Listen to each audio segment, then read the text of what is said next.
colleagues, ladies and gentlemen. Today we are examining Master of Education Kati Sormunen's dissertation from Inclusive Practices, Personal Strategies, Teachers and Students Designing Together Digitally Supported Science Learning. Supervisors has been with me, Professor Jari Lavonen. As an opponent, we are honored to have Professor Suhua Wang from National Tsinghua University, Hsinchu, Taiwan. As a custos appointed by the Faculty of Educational Sciences, I declare this public examination open.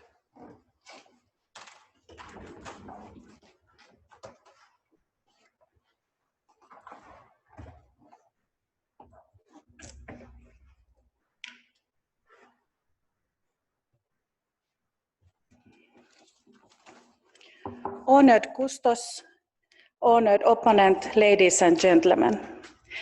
At the beginning of March, the world encountered an unforeseen crisis that shook the structures of society, limiting the activities of individuals and reducing social interaction between families, friends, and other people.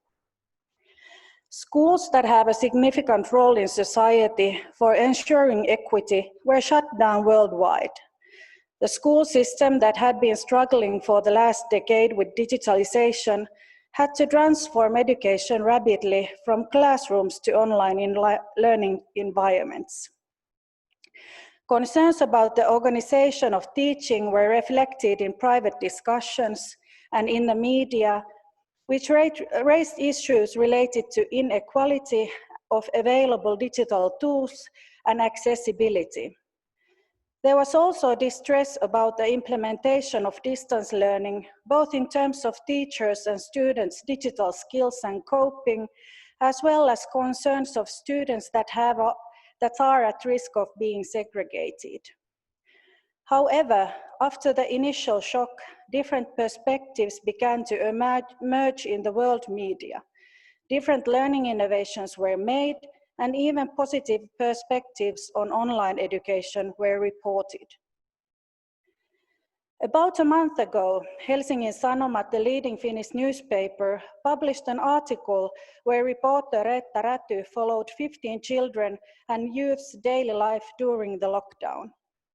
15 stories illustrated that using technology is easy for students, but sometimes students find teaching practices in distance learning messy and impractical.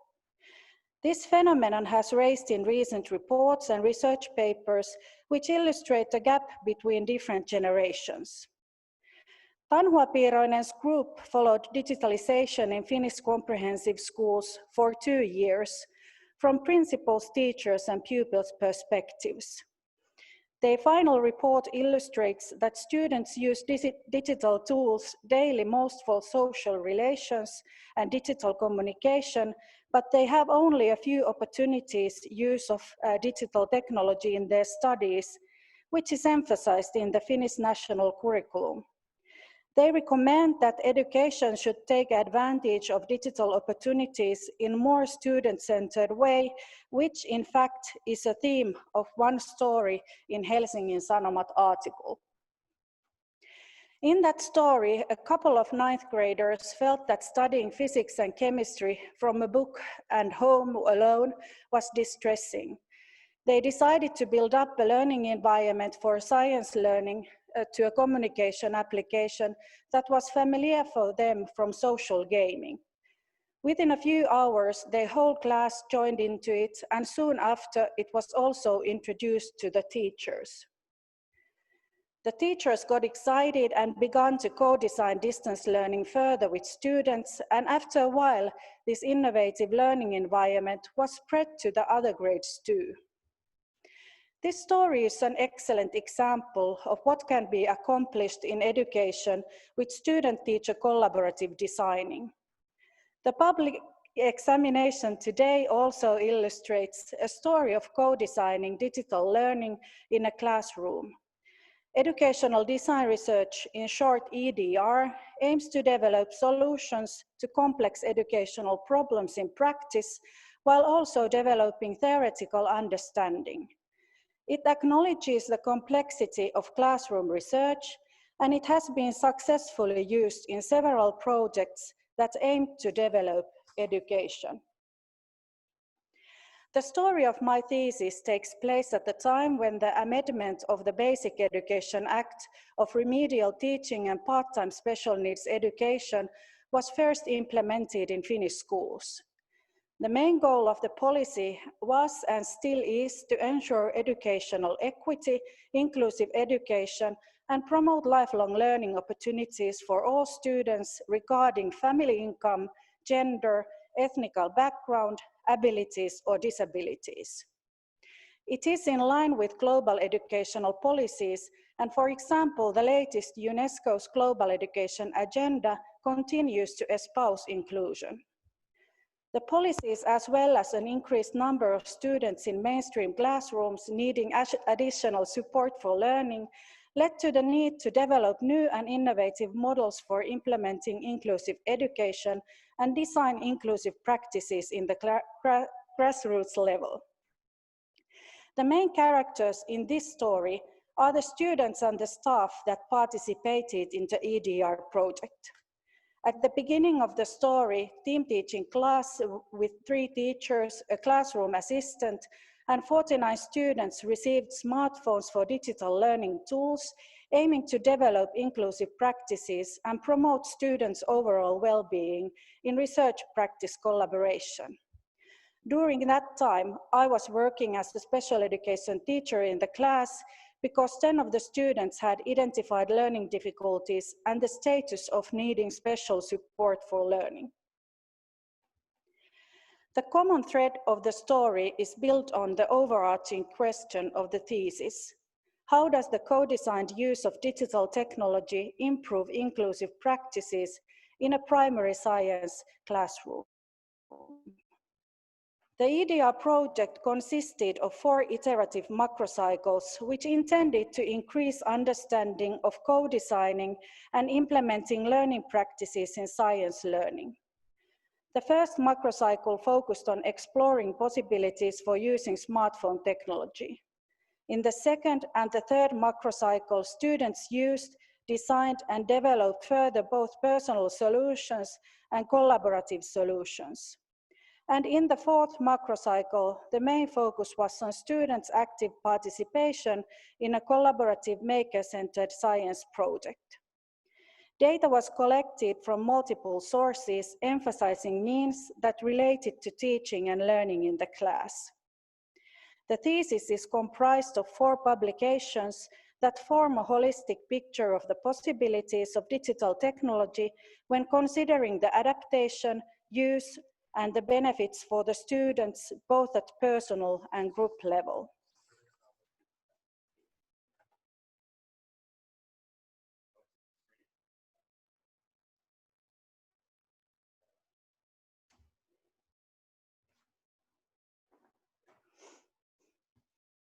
The publication 1 focuses on the first macrocycle of the project. It explores the existing situation in the class, aiming to address how smartphones can be applied as a means of fostering inclusive practices in science. The results indicated that smartphone use had a great deal of potential in science learning. However, it also illustrated how it entails plenty of structured planning and assembling multimodal learning materials for different learning strategies, as well as continuous guidance and supportive actions of teachers. The results of the study established the foundation for co-designing smartphone use in science, which were exploited in the following studies. Publication 2 examined digitally supported and differentiated science practices and how they were actualized as personal strategies for learning difficulty students. The results revealed that smartphone usage was beneficial to all students, and while students did not adopt the same supporting practices, they all chose the most beneficial ways for themselves. For example, the possibility of making multimodal ways to learn was found beneficial, but also digital technology provided a unique role for learning difficulty students in a group. Publication 2 clarified that when individual students learned how to use smartphones in different science learning practices, they were later able to apply the knowledge in collaborative project, which was the theme in Publication 3. Publication 3 focused on a collaborative science project and especially the teacher's role in differentiating student learning and promoting student participation. The main focus was on the fourth macrocycle, where students worked in the collaborative groups with differentiated tasks in a maker-centered project-based learning unit. At the end of each lesson, the teacher held reflective discussions to the group, aiming to support students' collaboration, promote student participation, and help with the construction of a shared artifact. The results revealed that successful grouping enabled the teachers to target the process support for students that needed support in social interaction. The results indicate that enriching project-based learning with maker activities can provide students with more in-depth competence building and provide structure to differentiation. Facilitating the active participation of students and engaging the group to support each other is the teacher's most significant task in such a learning environment. Publication 3 completed the overall understanding of learning practices that support inclusion in science lessons, but still the reflection of the EDR process was missing. For that, I wanted to include the student's voice. Therefore, the last publication reflects on the co-design process from a single student's perspective. The publication 4 followed 3 students with different combinations of learning difficulties and their smartphone use during the EDR project. The results revealed that the students' individual needs, the combination of learning difficulties and features of the technology affected to the smartphone use. Students experience smartphone use in different ways, regardless of the type of the difficulty. What suited one student did not necessarily suit another. And if a student did not find a digital strategy beneficial after a tryout, it didn't move into practice. The repetitive methods and respecting students' personal experiences promoted the use of technology and helped students to overcome their difficulties.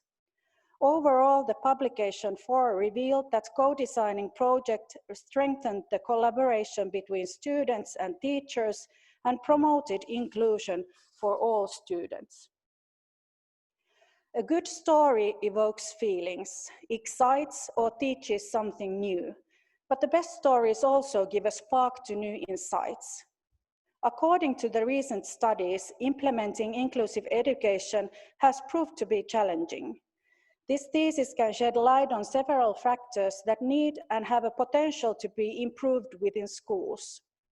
Even though the main focus of the thesis was on science education, the actions and practices also apply to other subjects. The first factor that can be improved in schools is involving students to co-designing learning strategies.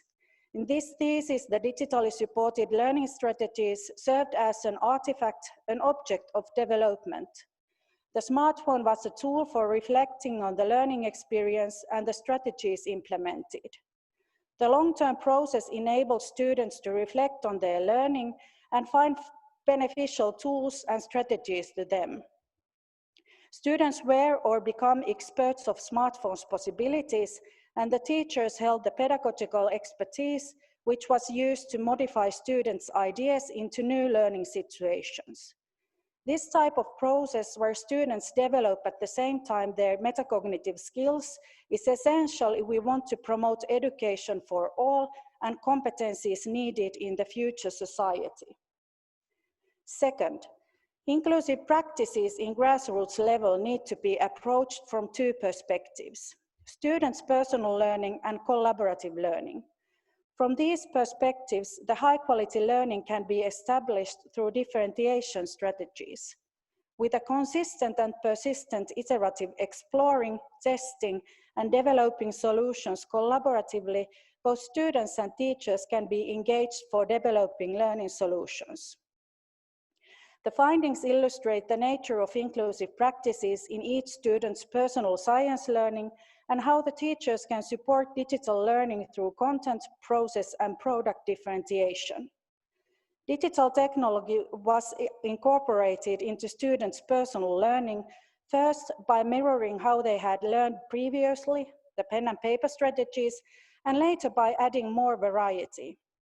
The personal learning strategies supported students learning in collaborative projects and then enabled students to participate fully.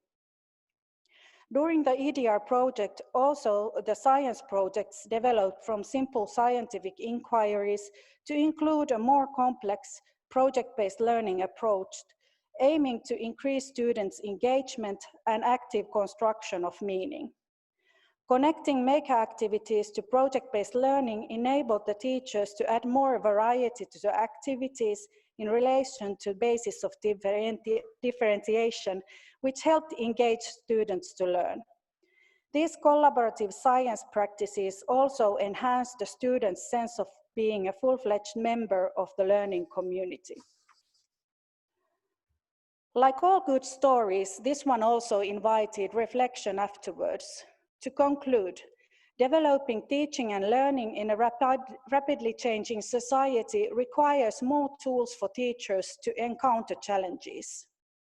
First, I would encourage researchers to work as a natural part of the classroom community, but also funders to emphasize such research. Targeting funding also for in-service training where teachers develop their professional knowledge and classroom practices with research support promotes the implementation of new pedagogies and high-quality teaching and learning. Second, the public discussion about teachers' professional development often revolves around teachers' digital competencies. It is, without a doubt, an important topic, but I would like to turn the subject of discussions to teachers' capability to adapt new teaching and learning methods, as well as encountering students with their abilities and disabilities. I encourage all teachers to respect students as individuals and valuable members of the class and school community, and to consider them as partners in those areas where they have expertise.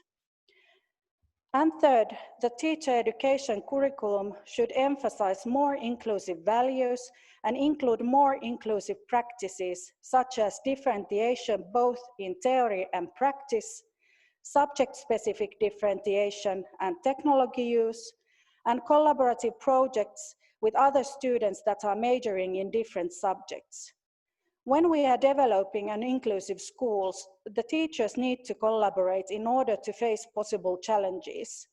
Having a supported experience early in the studies prepares future teachers better for learning in the work in the field. The story behind of my thesis was something that education of today should aim to.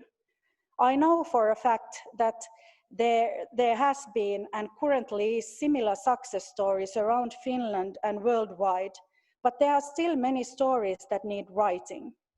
The topic of inclusion is often approached too narrowly, including only those students that have difficulties at school. Yet, inclusive education and inclusive practices concern every student. Inclusive education is about providing all students equal opportunities to succeed in school and diminishing socioeconomic inequalities. It fosters students' equal access to digital technology and creates possibilities to use digital technology in learning and to learn digital skills. The inclusive education is not something only for special education teachers. Just as the use of educational technology is not only for teachers who have interests and skills, but for all teachers and more specifically to teacher teams. Honored opponent, Professor Zhuhua Wang, I now call upon you to present your critical comments on my dissertation.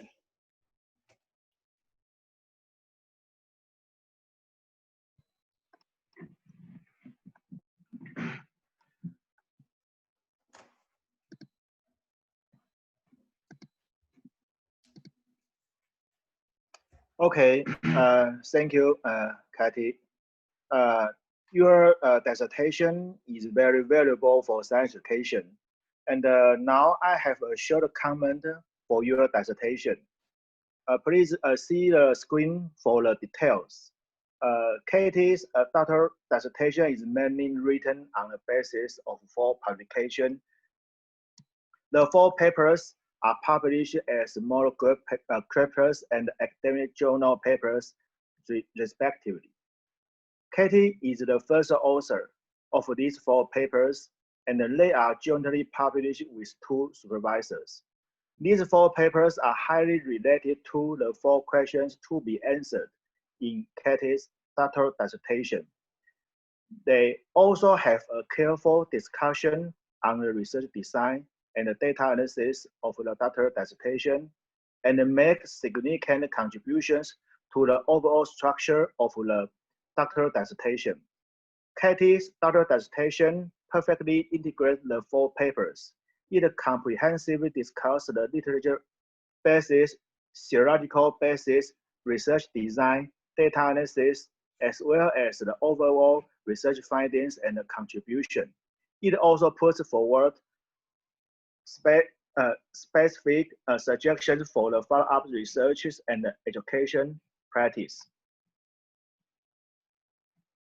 According to Katie's doctoral dissertation and the 4 academic publications, the research objectives have been achieved and the questions to be answered have been addressed and explained. Katie is expert in literature review and induction, and also capable of research design. It can develop a complete research framework for the questions to be answered, or collect and analyze data according to the question to be answered in a complex real classroom context. Among Katie's 4 academic publications, some of them are published on high-quality education-related academic journals. It means her research and academic paper writing ability are recognized by the academic community.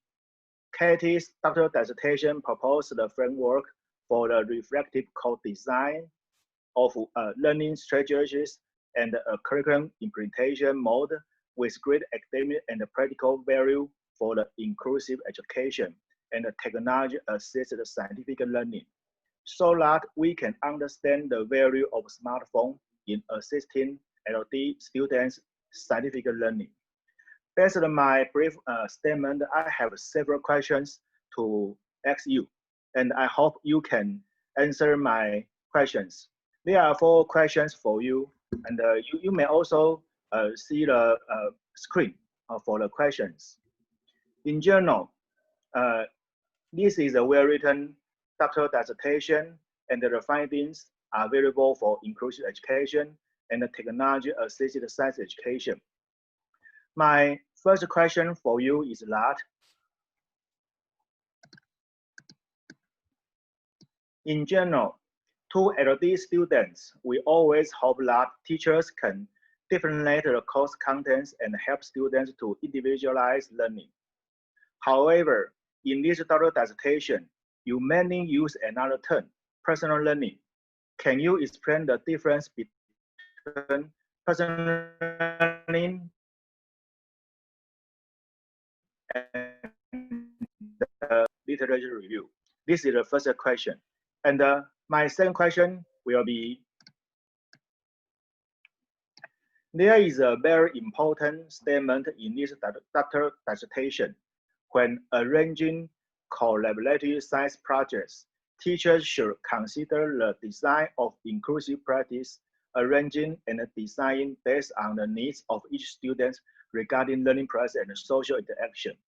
Do you have any suggestion for course design of science teacher education and in-service science teacher professional development?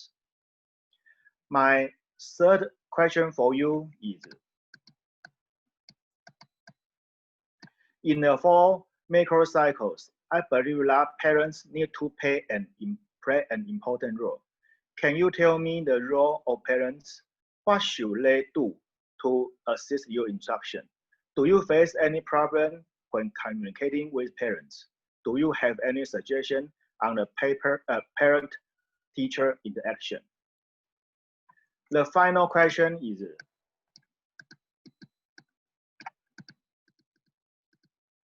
because of the COVID-19 pandemic, many students are using smart mobile device to learn now.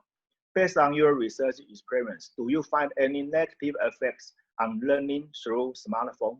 Do you have any suggestions for teachers and parents to help students to learn effectively and prevent from the negative effects? That's all for questions for you. Thank you. Thank you, honored opponent, for your questions. Can you scroll down the first one? So I try to answer to your first question.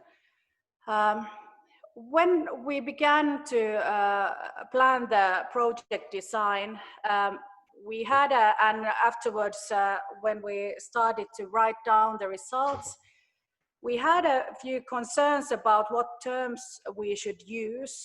And actually in the first article in publication 1, we used the term personalized learning. And the term personalized learning is often used in the educational technology research where there is some kind of a software or hardware setting. So the kind of software is enabling the personalizing the learning. So in the second article, we decided not to use that term because it has such a strong relation to that computer science part. And actually, when we did the EDR project with the students and in a class, we used the personalized learning term that time.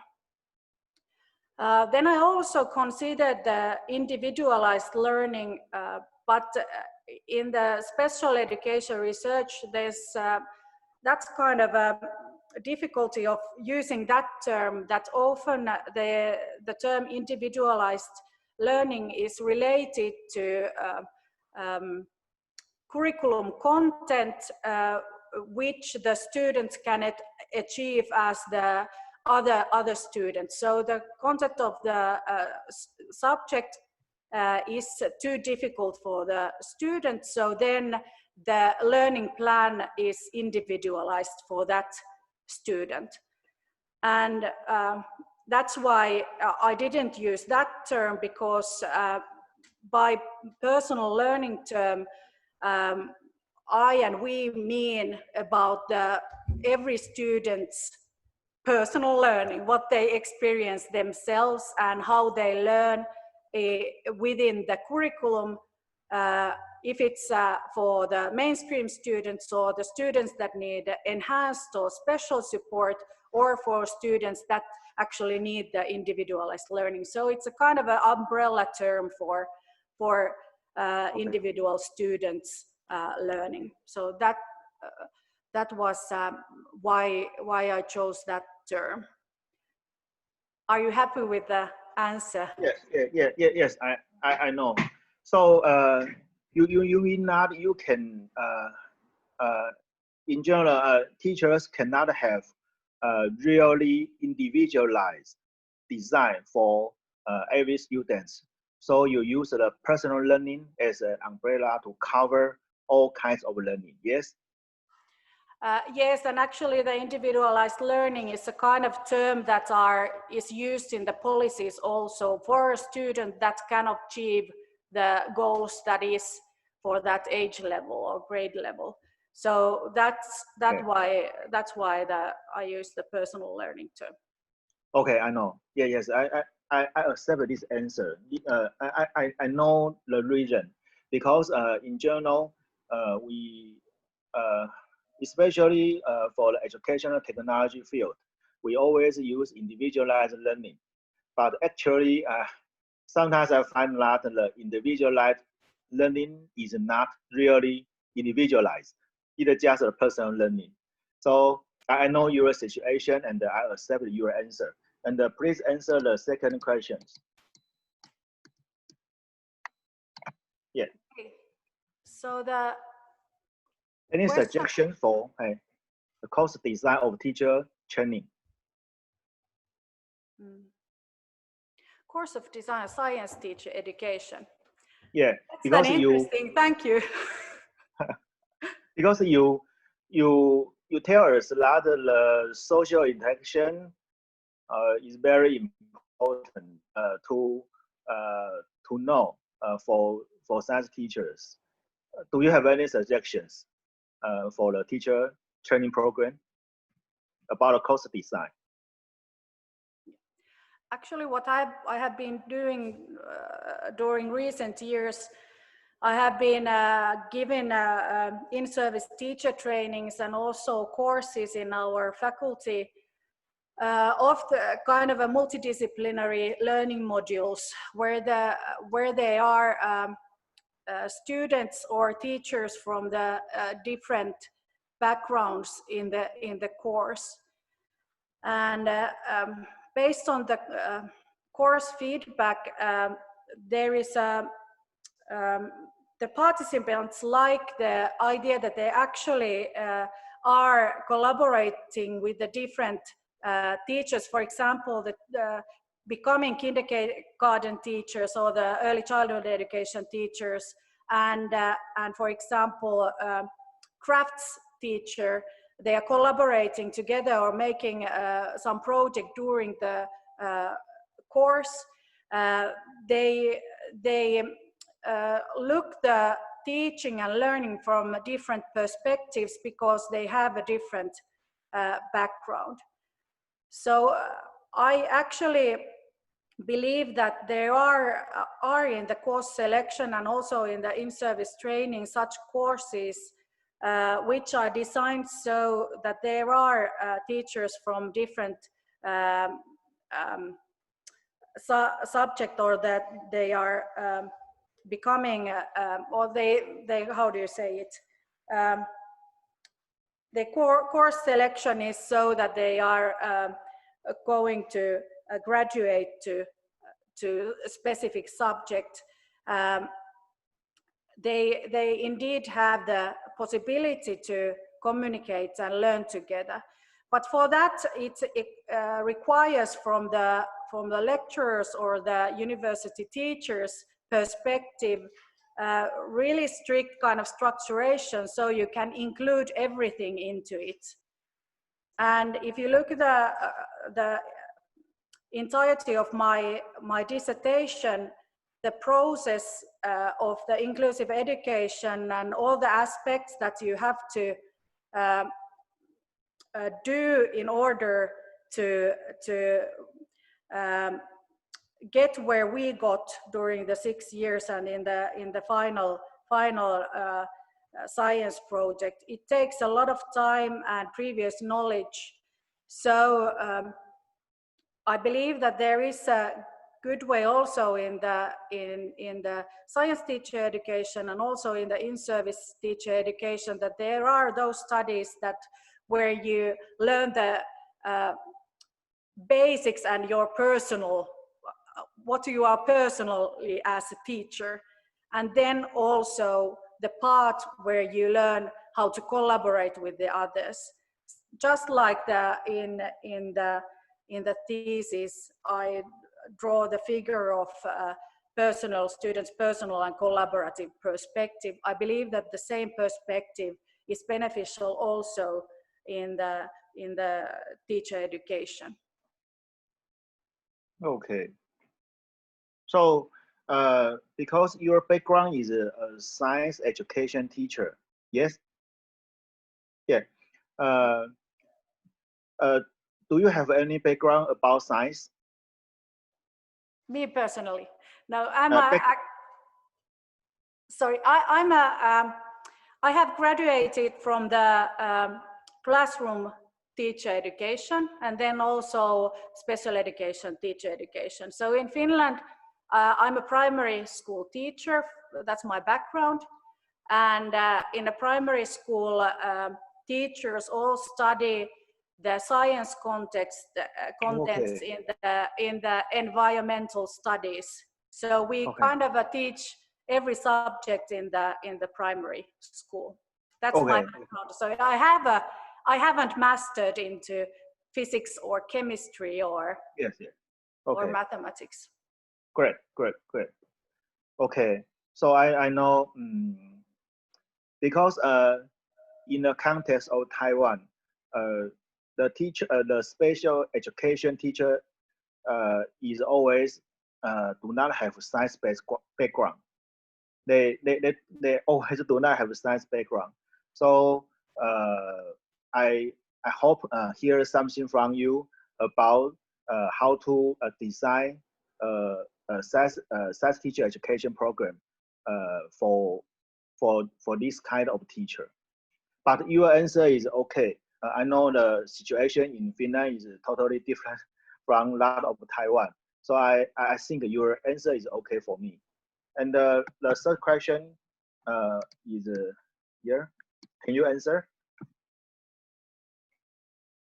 Yes. Parents role. Yes.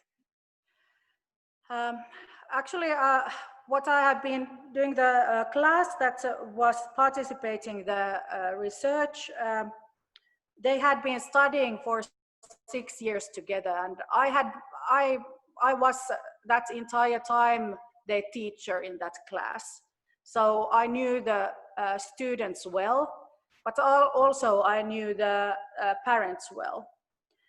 In my papers, if I recall correctly, there was only in 1 or 2 papers mentions about the parents. We were kind of careful not to include them into the papers because they were not the subjects of the research.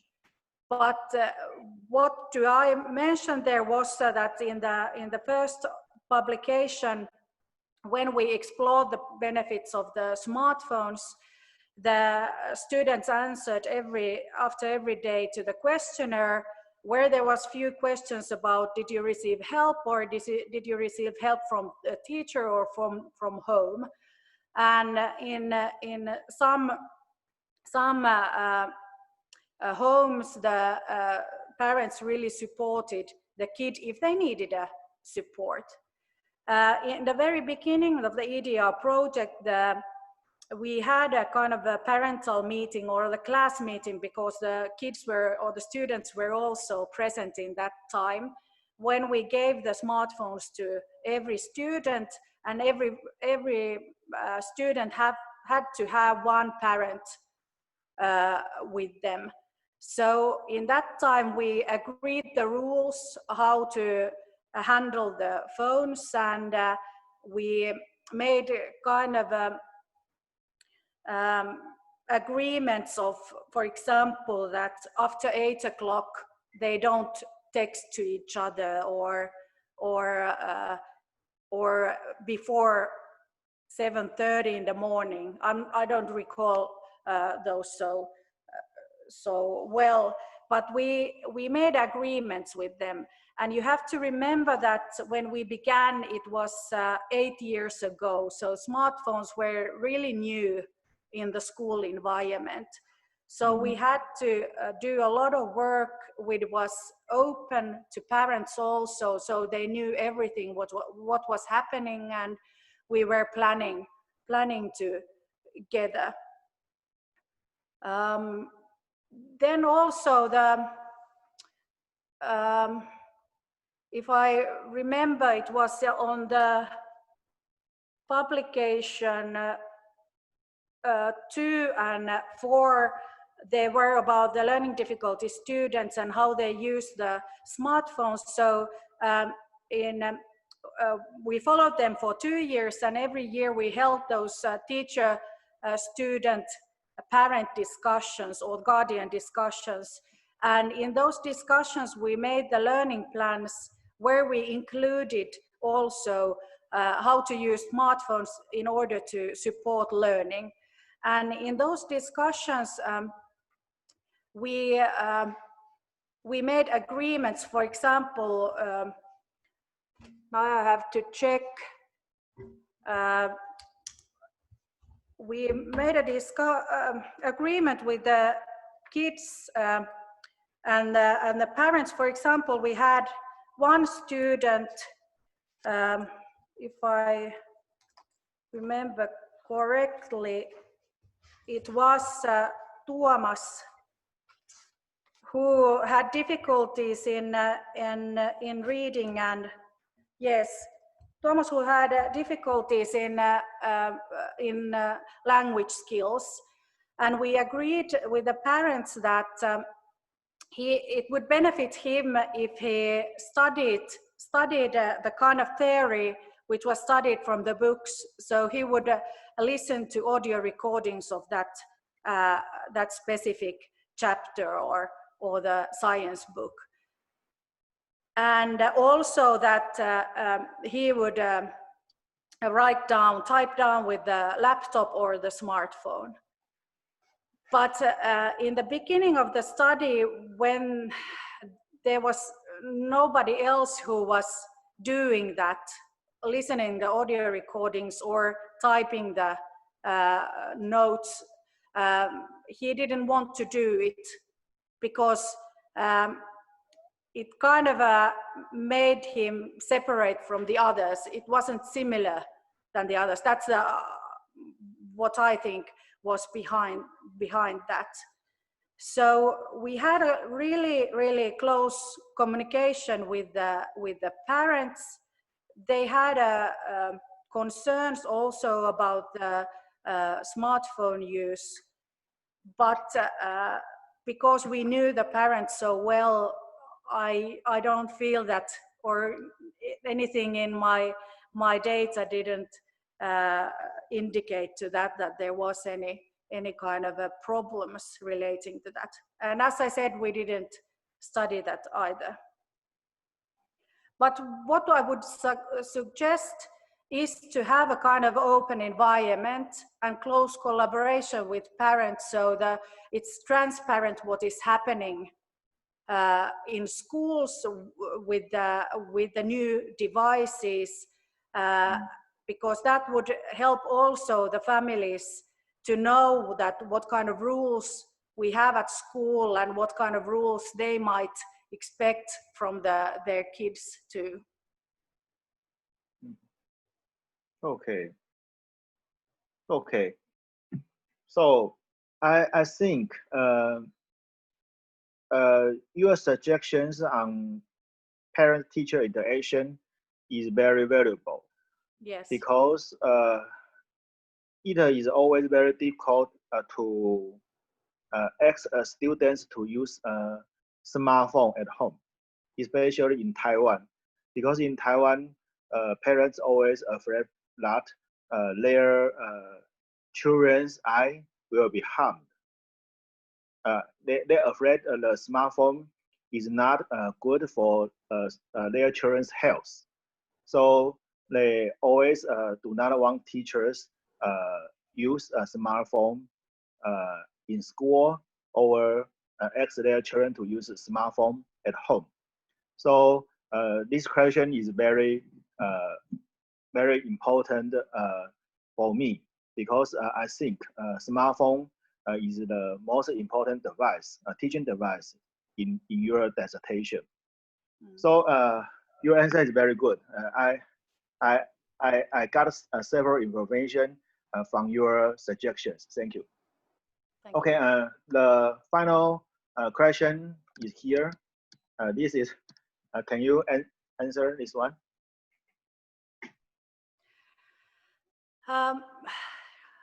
Negative effects. We had at some point, we have in the results also that they were negative effects was from kind of some students wanted to use in school, or they didn't follow the rules or which we made together, and they disobeyed and used anyways in the wrong way the devices, or the way that we didn't agree together. That were only the negative effects what we had at school. what was that, if you look at from the perspective of learning, the most negative one was that they came to school that they hadn't had, or they didn't have any battery left in the cell phone. So the phone was kind of dead. So they couldn't use it.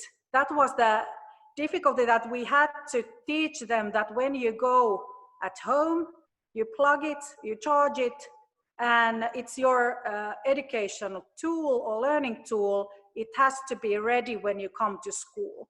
So it was kind of that's kind of a charging problem what we had. But honestly, I feel that with the smartphones, I have also children of my own, and I have noticed that it's really important in schools to teach the kids the good way to use technology. It could be smartphones, it could be tablets or laptops or consoles. That's the thing. It's kind of a same thing that I often relate it to electrical safety or your healthy issues or the fire safety. The digital safety should be more included in the curriculum also, because the overwhelming use of technology, there is research results that it might cause exhaustion and possibly later some kind of difficulties. So I believe that that's an important thing also to include in the primary curriculum. So even from the young age, they should learn that what is a good amount of time to spend with the devices, when is a good time to put it aside, and make kind of rules. Same time that you make rules with communication with others or interacting with others, that you don't take the phone if you are having a dinner with your family, or you don't chat with your friends if you are interacting in the same space with others. So that's kind of a, I don't know how you say it in English, a good behavior or good manners, how to use technology. So I believe that that should be one point that should be included in the, and actually I know that there are in the environmental studies, many teachers teach, and many publishing companies produce that kind of a learning material where that one is included, so that the kids also learn to reflect on themselves when I don't feel so good, when I need to stop, when it's good to go outside and do something else. But also because when I started to work as a teacher in the parental meetings, we had to agree, for example, the hours that when it's good that the kids come home from the yard in the evenings. In some families it was 8 o'clock, in some families it was 10 o'clock. And some families wanted to discuss these things at school, though, so the other families knew the differences between the families and also respected them. The similar discussions we had with the parents about the smartphone use. Also, when they were kind of connecting to us teachers, that we hope that after 6 o'clock they don't text us, or that they could text us but we don't respond them because that's after our working hours. So I think it's all about agreeing and being honest and having that kind of a two-way discussion with the families, but also including the students into it, not just the adults agreeing together, but also including the students to that discussion too. Okay. Thank you. Yes, thank you for your answering about these 4 questions. I think based on your research experience and the findings, this doctoral dissertation is very valuable for the science education and technology enhanced science learning. Thank you for your dissertation. And now I will show you my final evaluation of your dissertation. Please also see the screens for the 4 comments. Firstly, I will introduce the general comments about your dissertation.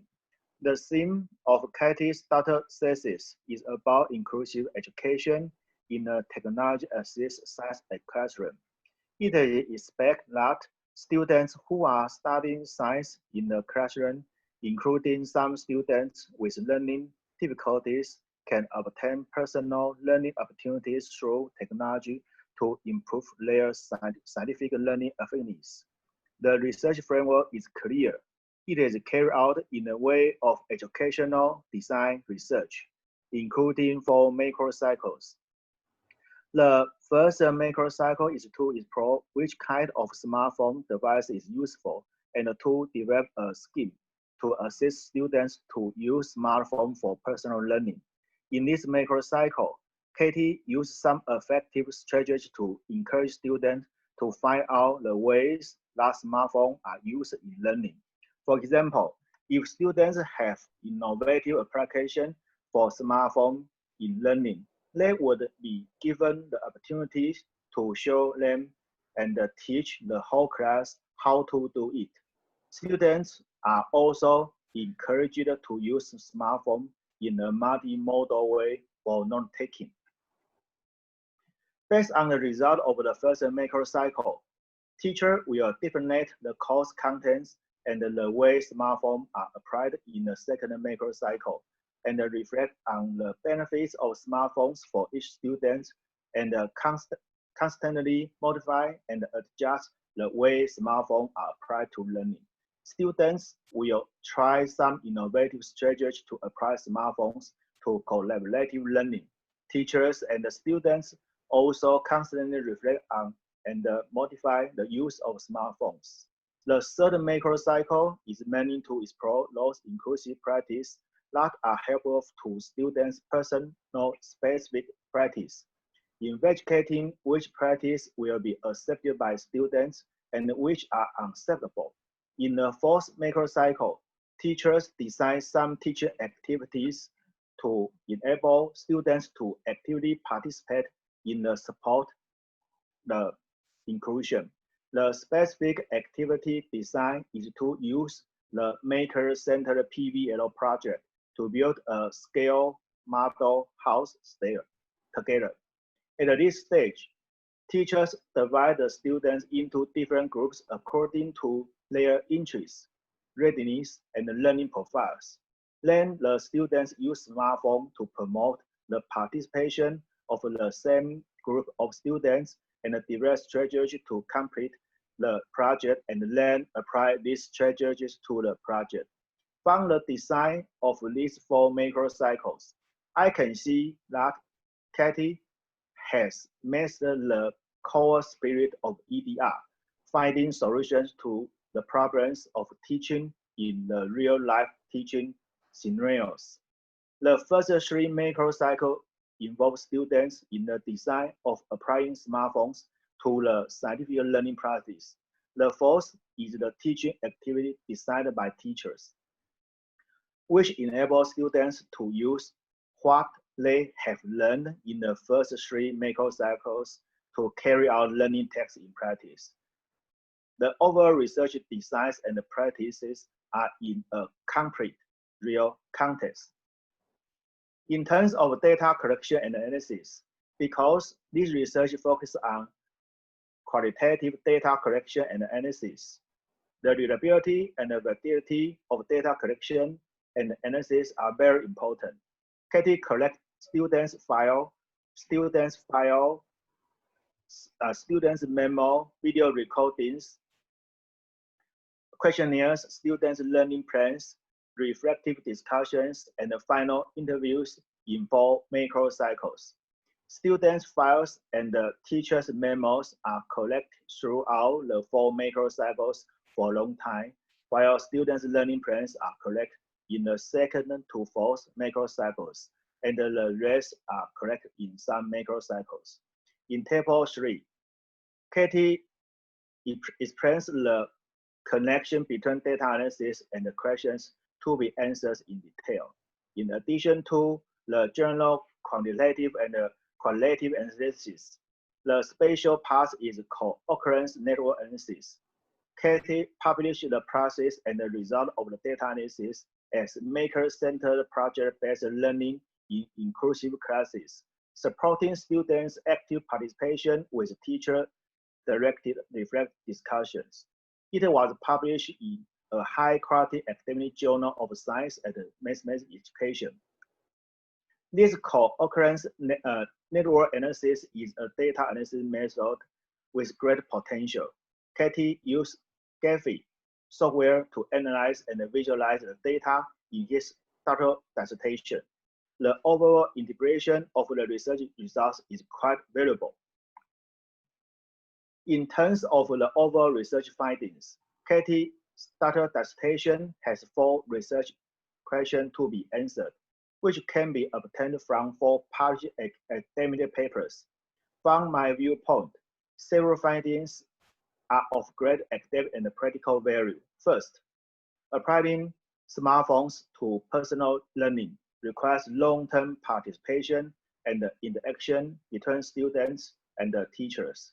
Students will not take the initiative to apply smartphones to learning, but need teachers to guide them apply smartphones to learning at the beginning. Teachers and the students co-plan and empower students to participate in the design of learning activities, which can make students become real owners of smartphones. In this practice, teachers also need to guide students to reflect on the use process of smartphones and continuously improve the way of smartphone application in learning. Co-design and smartphone application in scientific learning are valuable inclusive practice. In addition, smartphone is really helpful to LD students' scientific learning.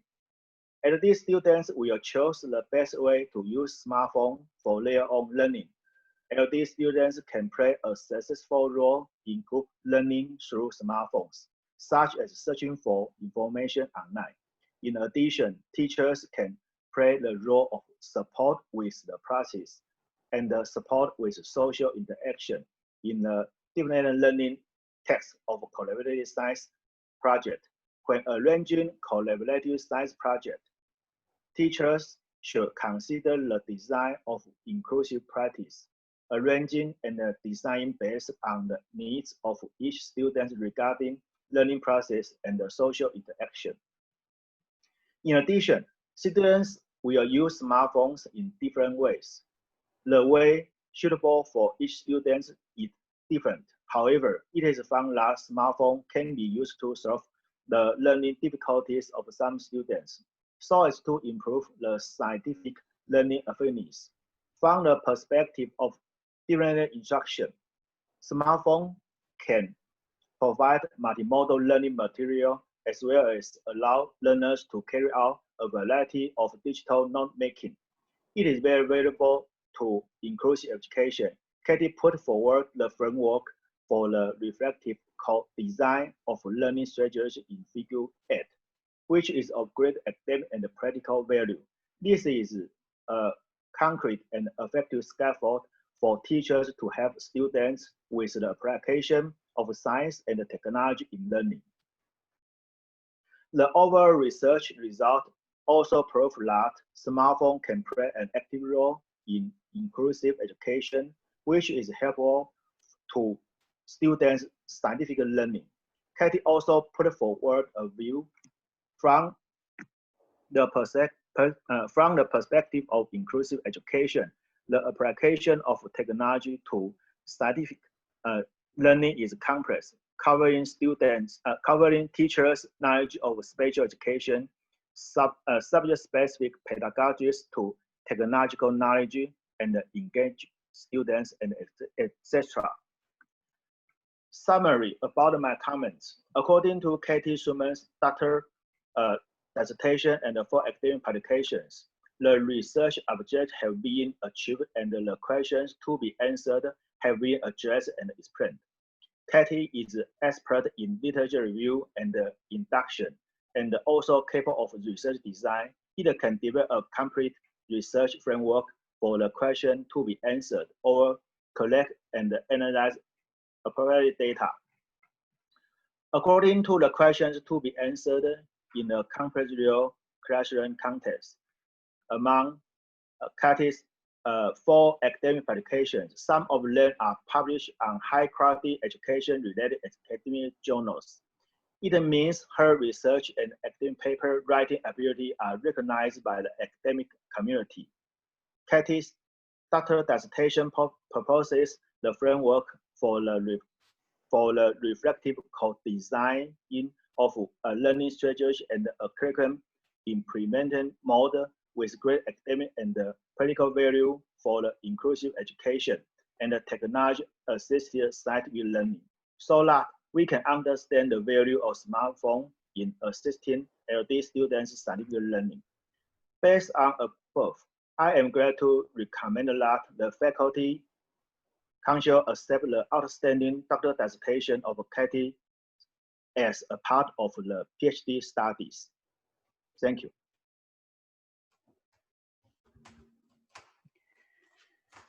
Honored opponent, Professor Zhuhua Wang, I would like to thank you for your valuable insights and comments on my research. If anyone present wishes to make any comments concerning my dissertation, please ask the custos for the floor. Well, in case you wish to make a comment, please use raise hand function in the software. And could we have whole screen? And